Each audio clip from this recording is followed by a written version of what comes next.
ఓట్లు కావాలంటే కమ్యూనిస్టు స్నేహం. ఓట్లు అయిపోయిన తర్వాత ఇదంతా చూసా ఏది ఏడు దాటే వరకు ఓడ దాటినాక ఏడు మేమేం పెద్ద పెద్ద పదవులు కోరుకోవట్లేదు. కానీ మమ్మల్ని అవమానపరిస్తే బీఆర్ఎస్ కి ఏ గతి పట్టిందో అదే గతి మీకు పడుతుంది. వీళ్ళందరూ కష్టపడి మీకు ఓట్లేసి గెలిపించారు. నాకు వేశారు, అక్కడ కాంగ్రెస్ వాళ్ళు వేశారు, టీడీపీ వాళ్ళు వేశారు. నేను స్నేహధర్మం పాటిస్తాను, మీరు కూడా పాటించండి. పాటించకపోతే మీకు రక్షించేవాడు ఎవరు ఉండరు. మిమ్మల్ని ఉండాలని మేము కోరుకుంటున్నాం కాంగ్రెస్ ని. ఎందుకంటే బీజేపీ లాంటి మతోన్మాద పార్టీ రాకూడదని మేము కోరుకుంటున్నాం. అందుకని మేము సపోర్ట్ చేశాం.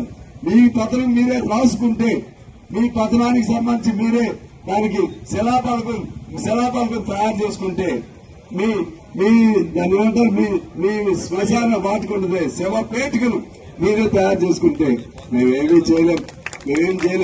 అందుకని చెప్తున్నాను, కమ్యూనిస్టుల్ని వీళ్ళేముందని చిరంజీవి సినిమా డైలాగ్ ఉంది చూసావా, ఒక్కే కదని పీకితే పీక పోస్తామని. ఒక్కే కదా, కమ్యూనిస్టే కదా, వీళ్ళు 10 మందే కదా అనుకుంటే ఈ 10 మంది చాలు మీ సంగతి చూస్తారని చెప్పి తెలియజేస్తున్నాను.